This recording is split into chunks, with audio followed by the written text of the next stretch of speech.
प्यारे बच्चों, अल्फा शिक्षण एकेडमी में आपका स्वागत है। आशा करता हूं आप सभी अच्छे होंगे अपने घरों में क्वारंटीन। आज मैं कुछ मोटिवेशनल वीडियोस देख रहा था, उसमें कुछ लाइन मैंने सुना जो कि बहुत अच्छा लगा। मैंने सोचा क्यों ना ये चीज आपके साथ शेयर किया जाए। होके मायूस न वो शाम सा ढला कीजिए, जिंदगी भोर है सूरज सा निकलते रहिए। एक ही पांव पे ठहरोगे तो थक जाओगे, धीरे धीरे ही सही राह पे बढ़ते रहिए। और इसी के साथ आज के टॉपिक का शुरुआत करते हैं। मैं शिवम शर्मा आज लेके आ गया हूं आपके लिए इलेक्ट्रोस्टैटिक्स एच वर्मा सॉल्यूशन का अगला वीडियो। जैसा कि आपने देखा था पिछले वीडियो में मैंने 19 इलेक्ट्रोस्टैटिक्स एच वर्मा के 19 तक का सवाल सॉल्व कराया था। आज बढ़ते हैं 20 नंबर क्वेश्चन की तरफ। देखिए, एक बार मैं क्वेश्चन को डिक्टेट करूंगा। कहता है 10 positively charged particles are kept fixed on the x-axis at point x is equal to 10 centimeter, 20 centimeter, 30 centimeter and so on up to 100 centimeter. The first particle has a charged particle. देखिए, सबसे पहले कहता है कि 10 positively charge particle. Question में कोई जान नहीं है।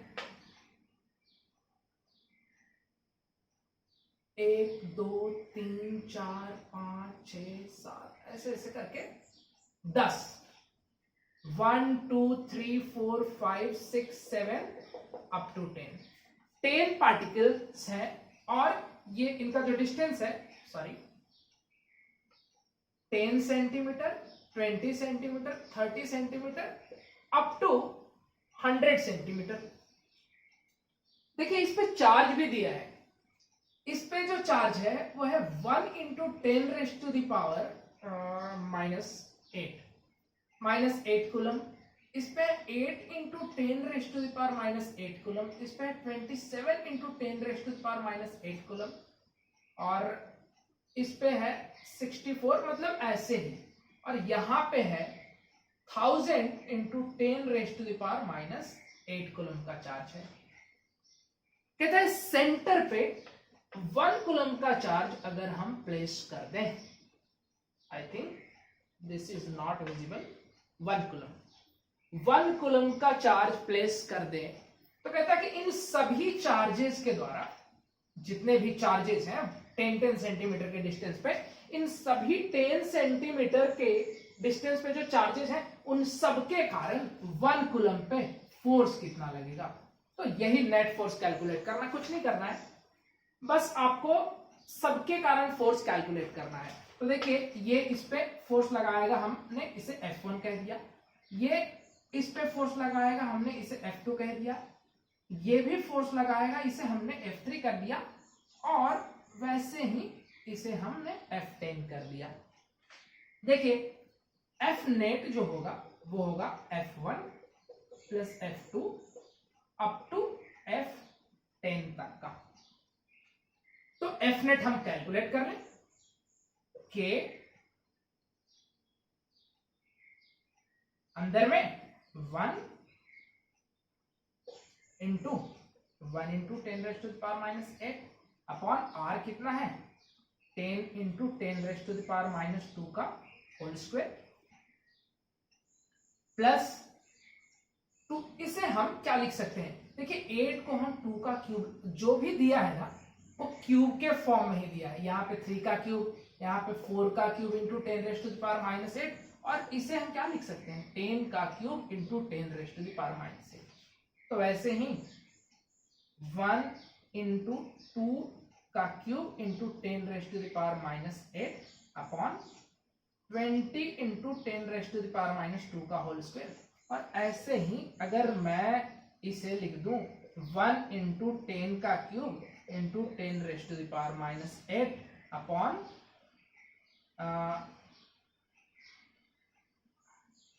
100 इंटू 10⁻⁻² का होल स्क्वायर। मेरे हिसाब से किसी को प्रॉब्लम नहीं होनी चाहिए। तो k इज इक्वल टू, देखो हम बाहर में 10⁻⁻8 कॉमन ले लें, और देखिए जब स्क्वायर होगा तो सब में 10⁻⁻4 होगा, सब में।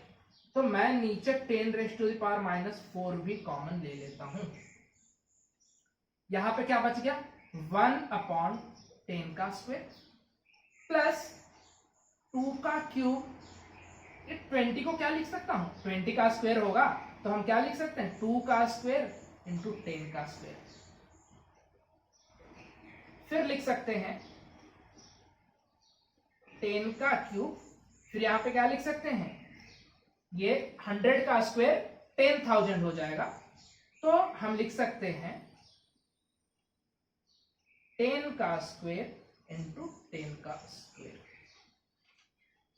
देखिए अगले स्टेप में हम क्या करेंगे, ये 10 के स्क्वायर को भी कॉमन ले लेंगे। k को मैं लिख दूं 9 इंटू 10⁻9, और ये तो 10⁻⁻4 हो ही जाएगा, और हम 10 के स्क्वायर को बाहर ले लेते हैं। ये हो गया 1 प्लस 2 का क्यूब अपॉन 2 का स्क्वायर, 3 का क्यूब अपॉन 3 का स्क्वायर, वैसे ही 10 का क्यूब अपॉन 10 का स्क्वायर। इतना पहले नोट कर लीजिए।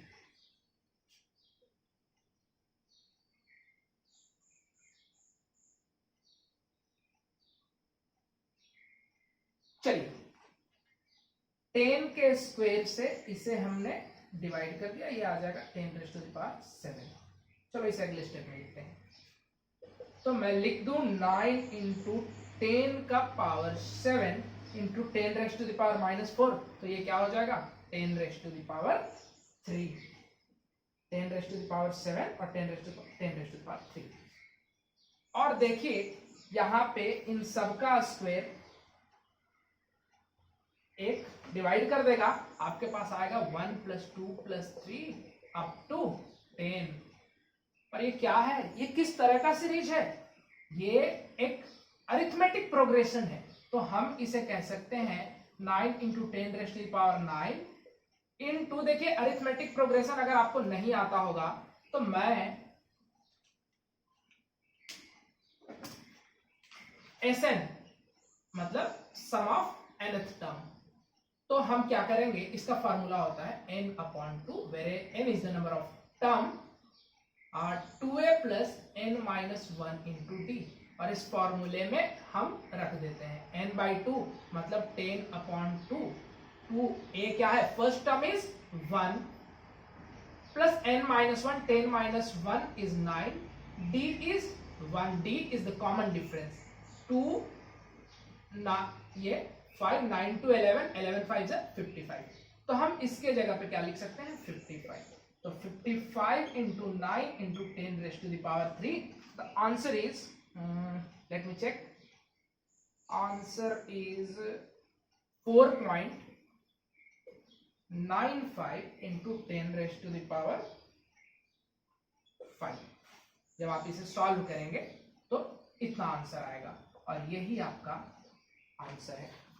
Please note the video।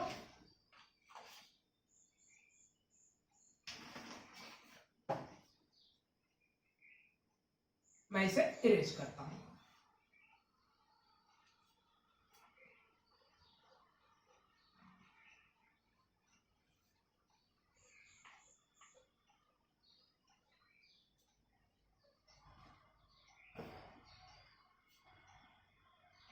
चलिए 21 नंबर सवाल की ओर बढ़ते हैं। एक बार डिक्टेट कर दूं मैं, 2 charged particles having charge 2 into 10⁻⁻8 coulomb each are joined by an insulating string of length 1 meter and the system is kept on a smooth horizontal table. Find the tension in the string। काफी simple सा सवाल है, ये आपका 4 पैरों वाला है, table हमने रख दिया। कहता है इस पे दो पार्टिकल को, दे आर आइडेंटिकल, रख दिया, और इसे एक स्ट्रिंग से, ये 21 नंबर सवाल है, इसे एक इंसुलेटिंग स्ट्रिंग से ये कर दिया। कहता है दोनों पे जो चार्ज दिया है ना वो है 2 इंटू 10⁻⁻8 और इस पे भी है 2 इंटू 10⁻⁻8। देखिए like charges repel each other. जब ये क्या करेगा, इसको इधर धक्का देगा और ये वाला इस पे फोर्स लगाएगा। जब दोनों फोर्स लगाएगा, जो स्ट्रिंग होगा उसमें एक टेंशन आएगा, अरे तनाव आएगा ना, ये इधर और ये इधर, तो स्ट्रिंग में टेंशन आएगा। और वो टेंशन किसके इक्वल होगा, वो टेंशन किसके वजह से हो रहा है। सबसे पहले ये जानने वाली बात है कि टेंशन किस चीज के वजह से हो रहा है। तो टेंशन इलेक्ट्रोस्टैटिक फोर्स जो लग रहा है, इलेक्ट्रोस्टैटिक फोर्स ऑफ रिपल्सन, उसके वजह से ये टेंशन आ रहा है। तो हम simply electrostatic force of attraction निकाल लेते हैं। Q1 is equal to Q2, दोनों का सेम वैल्यू है, दैट इज 2 इंटू 10⁻⁻8 कूलम। हाँ, the distance is given which is 1 meter. Now we have the formula Fe, electrostatic force, 1/4 pi epsilon naught Q1 Q2 upon R square. We can write Q1 Q2 as Q square. Fa is equal to 9 into 10⁻⁹. Q is square क्या होगा, 4 into 10⁻⁻16 and R is 1 का square which will remain 1. 36 into 10⁻⁻7 and which can be written as 3.6 into 10⁻⁻6 Newton. Yeah, pause the video to note it down.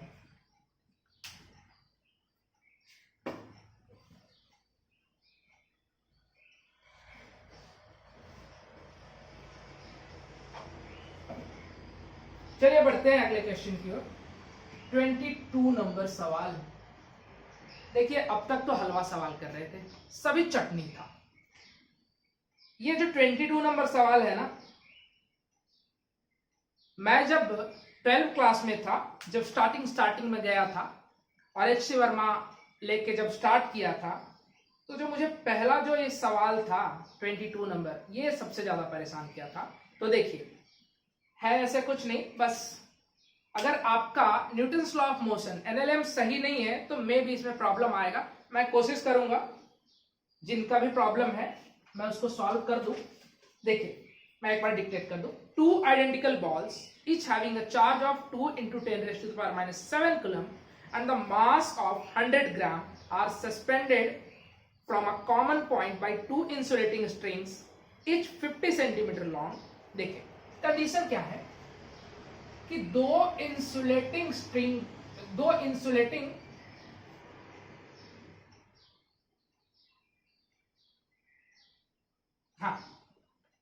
दो identical ball है जिसे insulating string के through लटका दिया गया है। दोनों पे जो चार्ज है 2Q को मैं इधर लिख दूं। देखिए सबसे पहले क्वेश्चन समझिएगा, लिखना स्टार्ट मत करें। 2 इंटू 10⁻⁻7 है कि 8 है 7 -7 कूलम। ठीक है, दोनों पे चार्ज है इतना। अब अगर सेम तरह का चार्ज है तो इन दोनों में तो रिपल्सन ही होगा ना, तो ये हमने दूर दिखाया। Why? Because an electrostatic force of attraction and repulsion is acting between these 2 insulating balls. देखिए और क्या कहता है, इनके बीच का जो सेपरेशन है विच इज 5 सेंटीमीटर। इनके बीच का जो सेपरेशन है ना वो 5 सेंटीमीटर है। चलिए दोनों पे सेम तरह का फोर्स लग रहा है, दोनों का जो लेंथ है वो भी सेम है विच इज 50 सेंटीमीटर। इसका जो लेंथ है ना वो क्या है 50 सेंटीमीटर है, इसका भी 50 सेंटीमीटर। ये एक आइसोसेलेस ट्रायंगल है। तो ये वाला जो होगा, हम जानते हैं कि आइसोसेलेस ट्रायंगल का जो परपेंडिकुलर बाइसेक्टर होता है उसके बेस को 2 इक्वल पार्ट में बाइसेक्ट करता है। चलिए तो ये 2.5 सेंटीमीटर और ये भी 2.5 सेंटीमीटर। देखिए सबसे पहला चीज ये आपका थीटा और ये थीटा। तो साइन थीटा हम निकाल लेते हैं। साइन थीटा क्या होगा, sine theta perpendicular upon hypotenuse, तो दिस अपॉन दिस 2.5 अपॉन 50, तो 25 टू जा मतलब 1/20 आएगा। देखिए ये बहुत ही छोटा वैल्यू है, साइन का जो वैल्यू है ये क्या होगा 0.05। 0.05 जो वैल्यू है, देखिए इस क्वेश्चन में थोड़ा सा टाइम लगेगा, तो बी पेशेंट। इतना आ गया आपका साइन। कहने का मतलब है, देखो मैं थोड़ा सा आपको एक चीज दिखाता हूं प्रैक्टिकली। ये 30 सेंटीमीटर का एक स्केल है, 30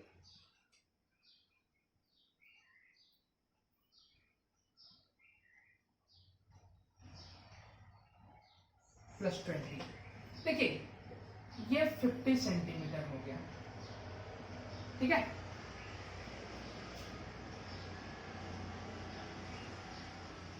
थोड़ा सा मुझे टेढ़ा बनाना चाहिए।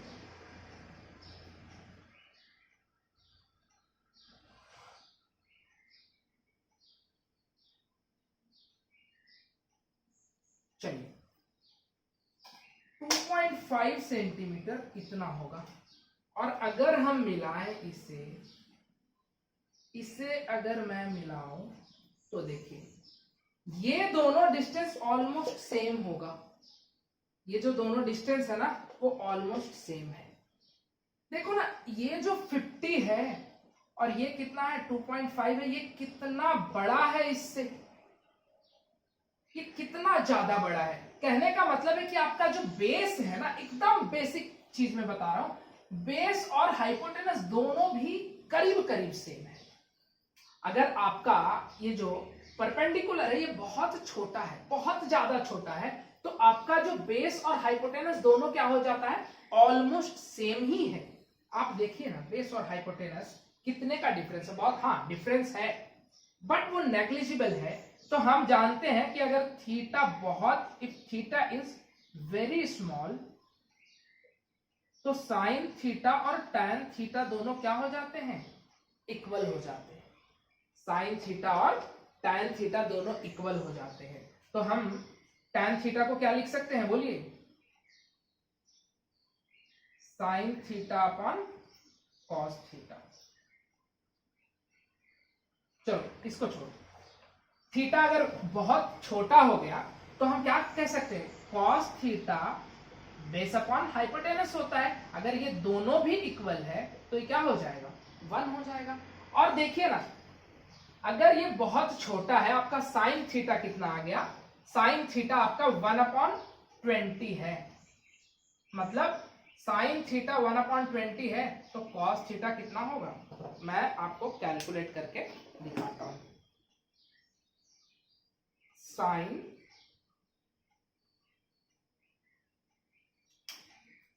थीटा क्या हो जाएगा, साइन इनवर्स 0.05, साइन इनवर्स 0.05। कहने का मतलब है, देखिए मे भी अगर आपको दिख रहा होगा तो ये एंगल जो आया ना थीटा, वो आया 2.86। ये आपके तसल्ली के लिए मैं कर रहा हूं, नहीं तो जरूरत नहीं है इस चीज का।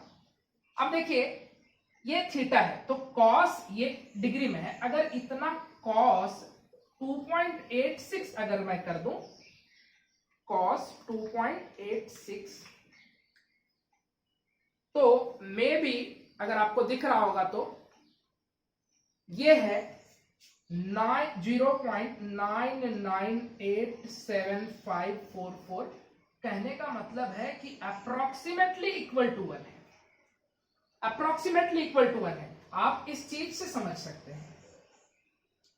देखिए जिन्होंने ट्रिगोनोमेट्री अच्छे से पढ़ा होगा उनके लिए वो इस चीज को स्किप कर सकते हैं। जो लोगों ने अच्छे से ट्रिगोनोमेट्री पढ़ लिया होगा आप थोड़ा स्किप कर सकते हैं, बट जिन्होंने ट्रिगोनोमेट्री नहीं पढ़ा है उनको ये चीज का प्रॉब्लम आएगा। तो चलिए हमने साइन थीटा और कॉस थीटा निकाल लिया, चलो इसको साइड में लिख लेते हैं। साइन थीटा आपका आ गया 1/20 0.05 और cos थीटा हमने 1 निकाल लिया। इस वैल्यू का बहुत काम आने वाला है। चलिए, पहला नंबर सवाल कहता है कि जैसे ही उसे रिलीज किया जाता है, जस्ट आफ्टर रिलीज, क्या इलेक्ट्रोस्टैटिक फोर्स ऑफ अट्रैक्शन होगा? तो जस्ट आफ्टर रिलीज डिस्टेंस कितना होगा? 5 सेंटीमीटर ही होगा ना। बाद में वो कितना जाएगा वी डोंट नो। तो देखिए, तो just after release electrostatic force same होगा 9 × 10⁻⁹ इनटू द चार्ज इज 2 × 10⁻⁻7 का होल स्क्वायर अपॉन 5 × 10⁻⁻2 का होल स्क्वायर। देखिए, जब आप इसे कैलकुलेट करेंगे तो आंसर आपका 0.144 न्यूटन आने वाला है। तो ये ए नंबर का आंसर आपका आ गया 0.144 newton. Pause the video to note it down. चलिए, मैं इस एफी को यहां पे लिख देता हूं। जो भी गिवन डेटा है मैं उसे ऐसे लिखते जा रहा हूं। अब देखिए, जो मेन क्वेश्चन आया,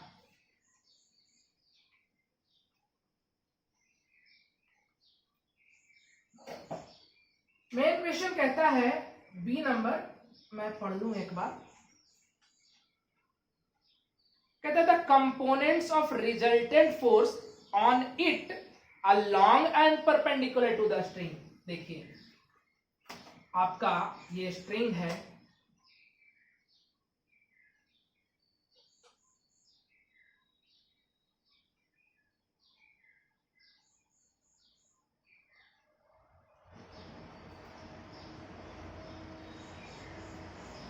ये थीटा। मैं एक ही बॉल को बनाता हूं, दोनों पे सेम ही चीजें, दोनों पे सेम सेम तरह की चीजें होंगी।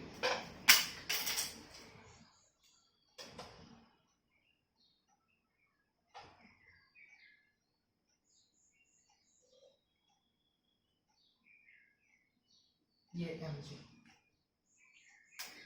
देखिए, एक चीज मैं बताता हूं, आपका जो इलेक्ट्रोस्टैटिक फोर्स लग रहा था वो इधर लग रहा था।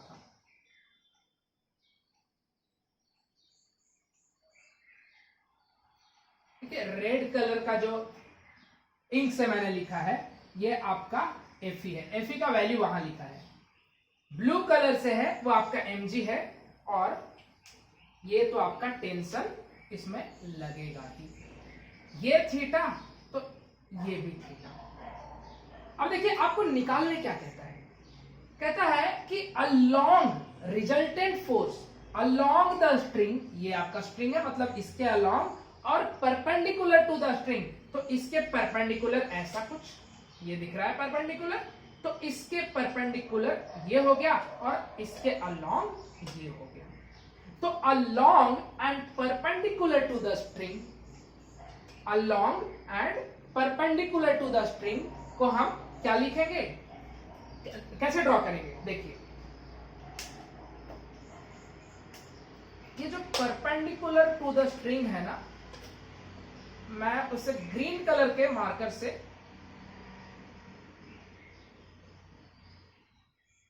ड्रॉ कर रहा हूं।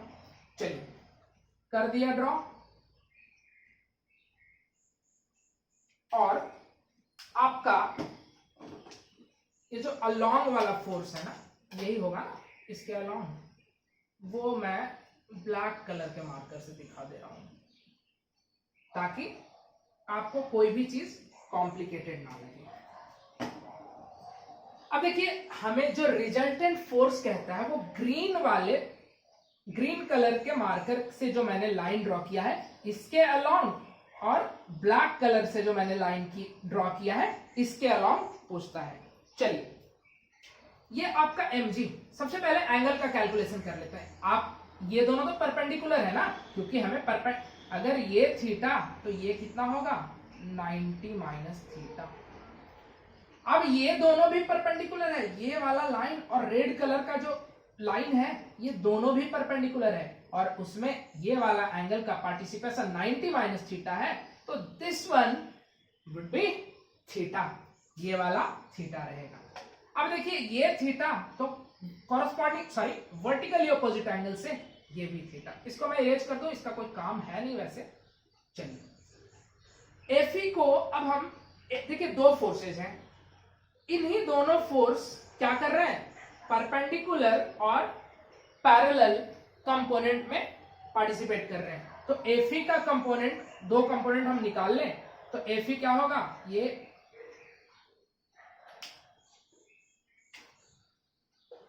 सॉरी Fe कौन से कलर से दिखाया मैंने, Fe रेड कलर से दिखाया, तो इसके कंपोनेंट को मैं रेड कलर से कर देता हूं। तो Fe cos थीटा और ये वाला कंपोनेंट Fe sin थीटा।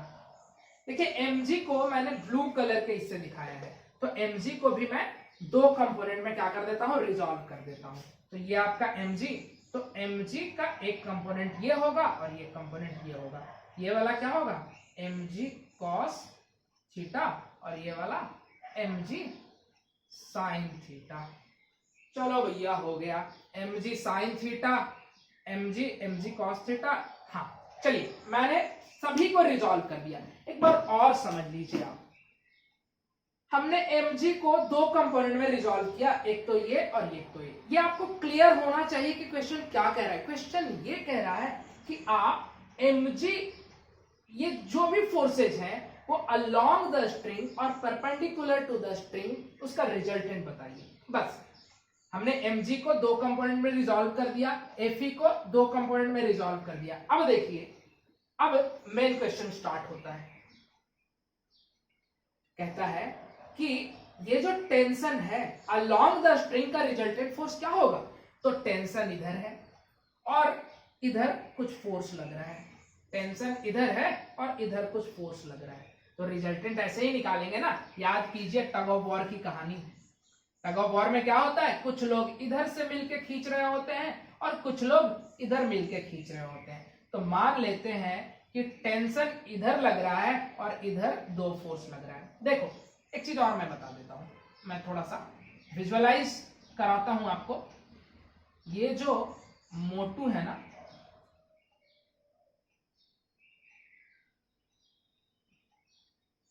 रस्सी को पकड़ के अपने तरफ खींच रहा है, यहां पे दो पतले पतले बंदे हैं, ये भी पकड़ के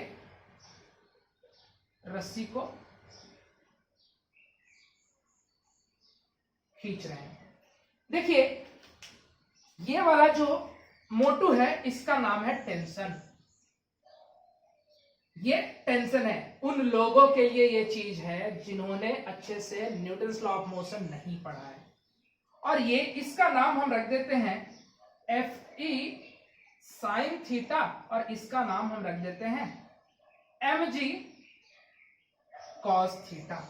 Fe sin थीटा और mg cos थीटा। देखिए ये जो आपका पॉइंट है इसको टग ऑफ वॉर का रिबन समझ लीजिए। टेंशन इधर लग रहा है और ये इधर लग रहा है, अगर रिजल्टेंट क्या होगा, स्ट्रॉन्गर में से वीकर फोर्स को हम माइनस कर देंगे। तो देखिए तो रिजल्टेंट हमें पता कैसे लगेगा, याद कीजिए सर्कुलर मोशन। देखो इसमें सारा कॉन्सेप्ट लग रहा है। सर्कुलर मोशन में अगर कोई ऑब्जेक्ट सर्कुलर मोशन कर रहा होता था तो फोर्स कितना लगता था, सेंट्रीपिटल फोर्स mv²/r। आशा करता हूं सभी को आता होगा ये चीज। तो mv²/r। तो हम इक्वेशन कैसे लिख सकते हैं, मान लेते हैं इसको मोटा देख के समझ लेते हैं कि ये दोनों से ताकतवर है, तो टेंशन में से माइनस कर देते हैं इन दोनों का addition, mg cos theta plus Fe sin theta is equal to mv²/r। देखिए क्वेश्चन में कहा है जस्ट आफ्टर रिलीज, जैसे ही रिलीज किया जाता है उस इंस्टेंट पे। क्वेश्चन का लास्ट लाइन पढ़ लीजिए, कहता है answers are to be obtained only for the that instant just after the release। जैसे ही रिलीज किया जाता है, मैंने पहले ही बताया कि at the time of release t is equal to 0, और उस टाइम पे जो इनिशियल वेलोसिटी रेस्ट से जब स्टार्ट हो रहा है तो v भी क्या होगा, 0 होगा। मतलब ये v का वैल्यू क्या होगा, 0 होगा, और एट लास्ट हम इसे क्या कह देंगे, mv²/r इज इक्वल टू 0। अब देखिए इक्वेशन को हम जरा मॉडिफाई कर लें, t is equal to mg cos theta plus Fe sin theta. अब देखो भैया क्या है ना कि ये जो मोटा है, ये मोटा को ये बैलेंस कर रहा है, क्योंकि ये अकेले जितना फोर्स लगा रहा है ये दोनों मिलके उतना फोर्स लगा रहा है, तो फोर्स तो इक्वल ही है ना। क्या ये रिबन उधर जाएगा या इधर जाएगा? नहीं। तो कहने का मतलब है कि आपका ये दोनों फोर्स बैलेंस है। देखिए ये आपका इक्वेशन आ गया, और इसी इक्वेशन से हम टेंशन कैलकुलेट करेंगे। साइन थीटा है आपके पास, कॉस थीटा है आपके पास, mg है और fe साइन थीटा है। चलिए वैल्यू पुट कर देते हैं, टेंशन अभी निकाल लेते हैं। सी नंबर सवाल का आंसर आ जाएगा। m कितना है? 0.1, g को हम 9.8 लेंगे, और cos थीटा तो 1 है ही हमारा। fe 0.144, sine theta 0.05। देखिए जब आप इसे कैलकुलेट करेंगे ना, जब आप इस चीज को कैलकुलेट करेंगे तो आपका जो आंसर है वो आएगा, मैं इधर लिख देता हूं, 0.0987 इतना न्यूटन आ जाएगा आपका टेंशन। चलिए वीडियो को पॉज कीजिए, नोट कीजिए, मैं इरेज करता हूं।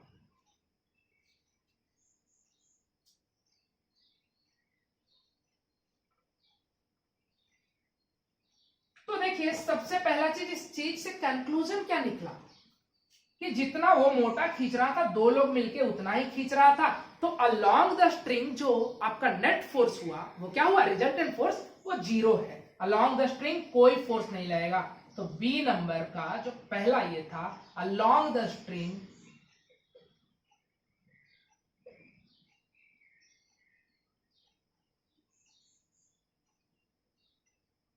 Resultant force is 0। अब देखिए मैं इसे इरेज कर देता हूं। अब कहता है कि along perpendicular to the string, string के परपेंडिकुलर में कितना रिजल्टेंट फोर्स लग रहा है? तो या तो ये स्ट्रॉन्गर होगा, नहीं तो ये स्ट्रॉन्गर होगा। चलो इसमें से इसको हम माइनस कर देते हैं।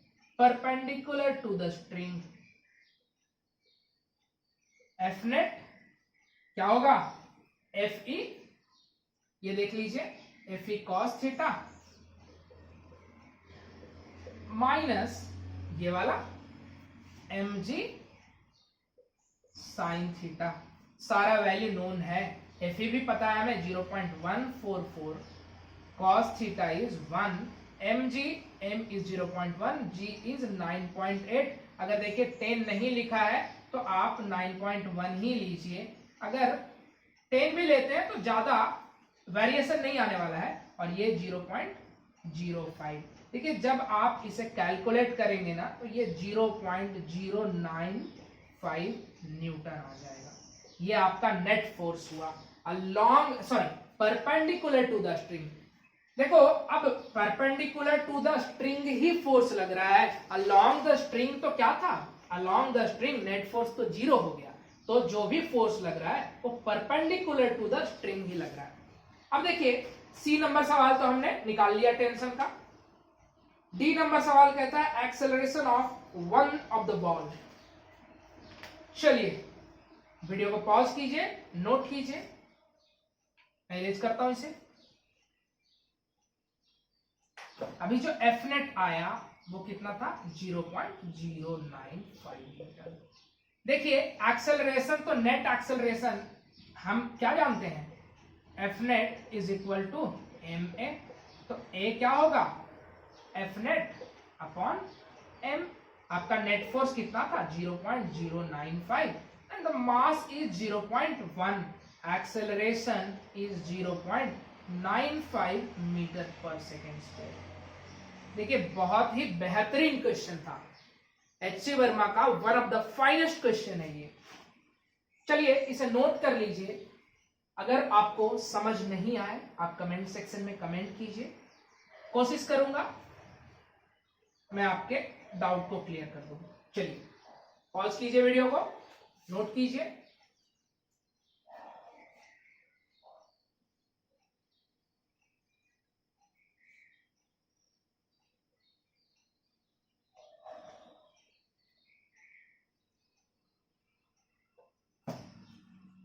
चलिए बढ़ते हैं 23 नंबर सवाल। 23 नंबर कहता है टू आइडेंटिकल पिथ बॉल एक इंसुलेटिंग बॉल होता है जो कि बहुत लाइट वेट का होता है। Two identical pith balls are charge by rubbing against each other. They are suspended from a horizontal rod through two strings of length 20 centimeter each, the separation between the suspension points being 5 centimeter. In the equilibrium, the separation between the balls is 3 centimeter. Find the mass of each ball. देखिए कहता है दो insulating ball है,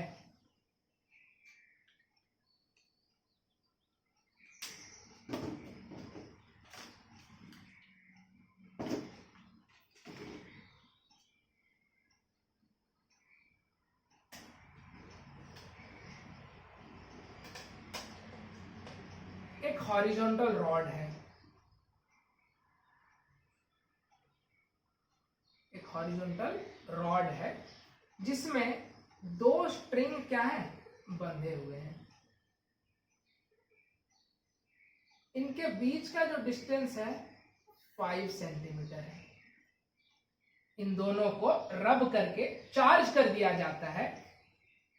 अब देखिए जैसे ही charge किया जाता है, देखो अगर दो अनचार्ज ऑब्जेक्ट को जब चार्ज किया जाता है ना तो एक का इलेक्ट्रॉन दूसरे में चला जाएगा। कहने का मतलब है कि एक पॉजिटिव चार्ज हो जाएगा और एक निगेटिव चार्ज हो जाएगा। तो दोनों अगर ऑपोजिटली चार्ज हैं तो क्या होगा, इन दोनों में अट्रैक्शन होगा, और जब अट्रैक्शन होगा तो ये क्या हो जाएंगे, थोड़े पास आ जाएंगे। और कहता है कि इन इक्विलिब्रियम उनके बीच का जो सेपरेशन है वो 3 सेंटीमीटर है।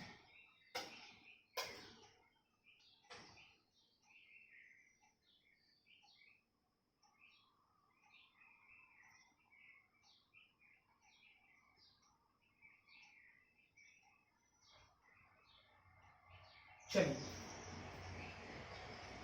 ये पहले का पोजीशन था जब चार्ज नहीं था, अब ये चार्ज हो गया। ये 3 सेंटीमीटर है।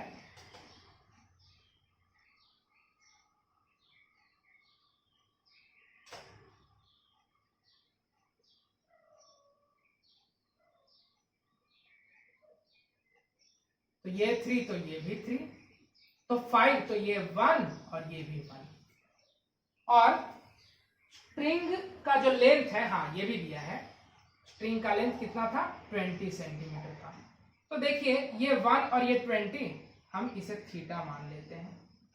तो फिर से साइन थीटा क्या हो जाएगा, साइन थीटा हो जाएगा परपेंडिकुलर अपॉन हाइपोटेनस 1/20। देखिए अब इस चीज को दोबारा डिस्कस करने की जरूरत नहीं है, पिछले क्वेश्चन में हमने डिस्कस कर दिया। कॉस थीटा क्या हो जाएगा 1 हो जाएगा। अब देखिए निकालना क्या है,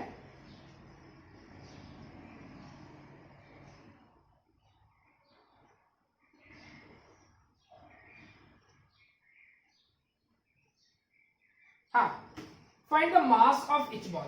अरे बहुत सिंपल है, देखिए नीचे mg लगेगा, ठीक है, ये आपका टेंशन, तो ये t cos थीटा हो जाएगा और ये t sin थीटा और इधर Fe। कुछ नहीं करना है, Fe is equal to t sin theta और mg is equal to t cos theta. देखिए दोनों पे जो चार्ज है ना वो चार्ज गिवन है 2 इंटू 10⁻⁻⁸ कूलम है। चलिए Fe निकाल लीजिए। Fe कितना होगा 9 इंटू 10⁻⁹, 2 इंटू 10⁻⁻8 का whole square upon r 3 into 10⁻⁻2 का होल स्क्वायर। इसे हम लिख सकते हैं 9 into 10⁻⁹ into 4 into 10⁻16 upon 9 into 10⁻⁻4। 9 से 9 डिवाइड हो गया, हम क्या लिख सकते हैं 12 ये हो जाएगा। और हाँ Fe आपका हो गया 4 इंटू 10⁻³ न्यूटन। ये इलेक्ट्रोस्टैटिक फोर्स आ गया। अब देखिए Fe is equal to T sine theta, मतलब T is equal to Fe कितना, Fe upon sine theta. T कितना है,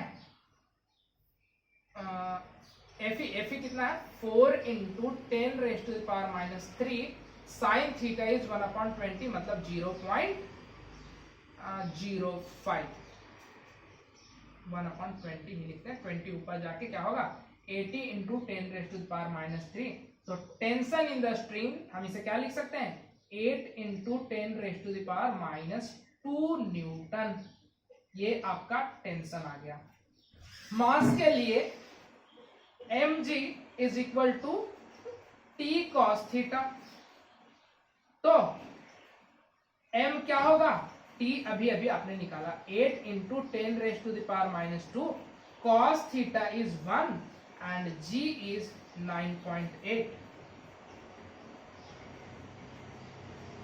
हाँ, और जब आप इसे कैलकुलेट करेंगे तो जो मास है वो आ जाएगा 8.163 ग्राम, इतना मास आ जाएगा 8.163 ग्राम।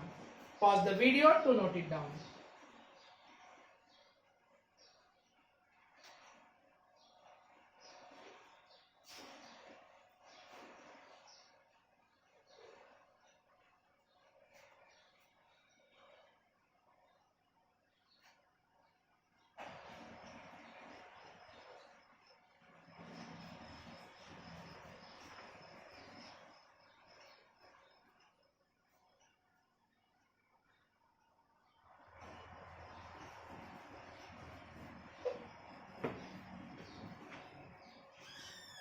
देखते हैं 24 नंबर क्वेश्चन।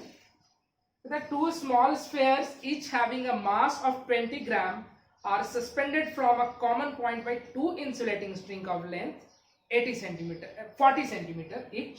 देखिए इस क्वेश्चन में कहता है कि एक ही सस्पेंडेड पॉइंट से दो स्ट्रिंग लटके हुए हैं जिनका लेंथ कितना है 40 centimetre. The spheres are identically charged and the separation between the ball at equilibrium is found to be 4 centimeter। देखिए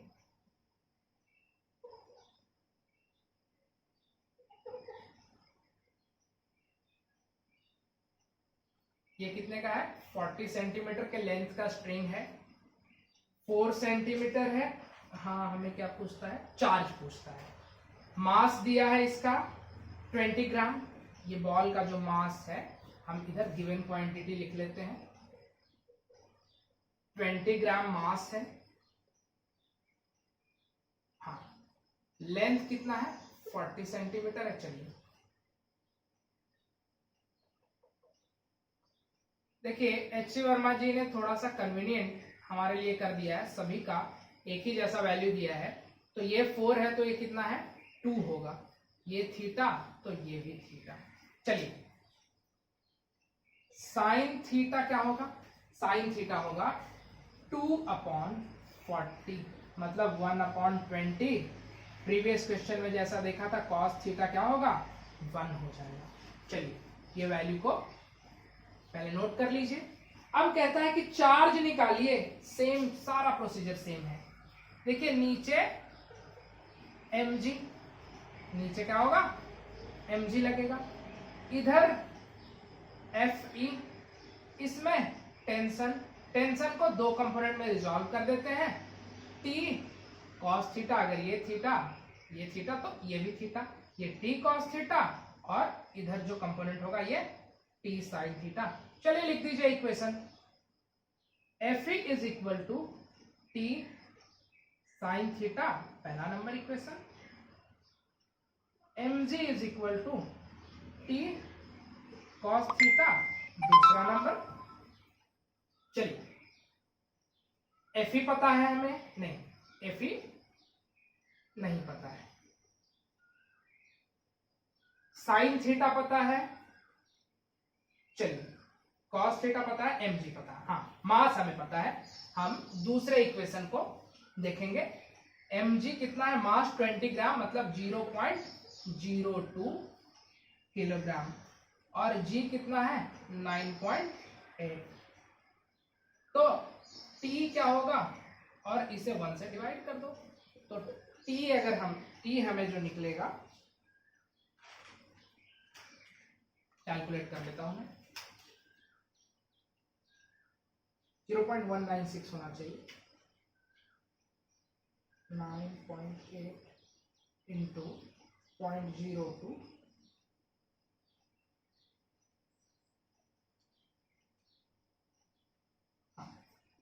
0.196 न्यूटन आपका टेंशन आ गया। कहने का मतलब है टेंशन हमें निकल गया, तो ये नहीं निकलेगा। Fe is equal to tension 0.196 into sine theta is 1/20।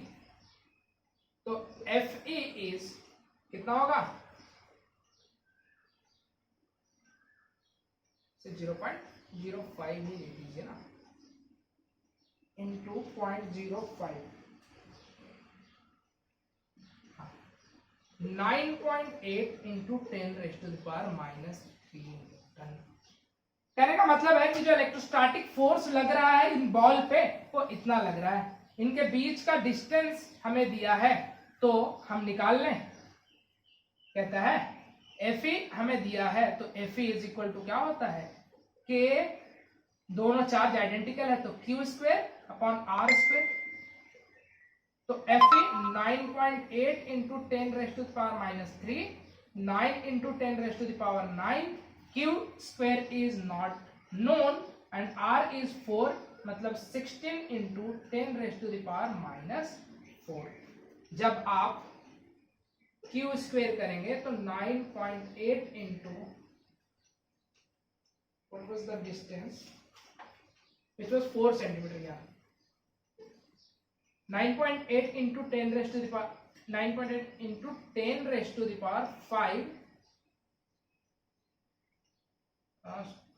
9.8 into 10⁻⁻³ into 16 into 10⁻⁴ upon 9 into 10⁻⁹। Students जब आप इसे कैलकुलेट करेंगे तो आपका जो वैल्यू है वो आ जाएगा 4.174 इंटू 10⁻⁸ कूलम।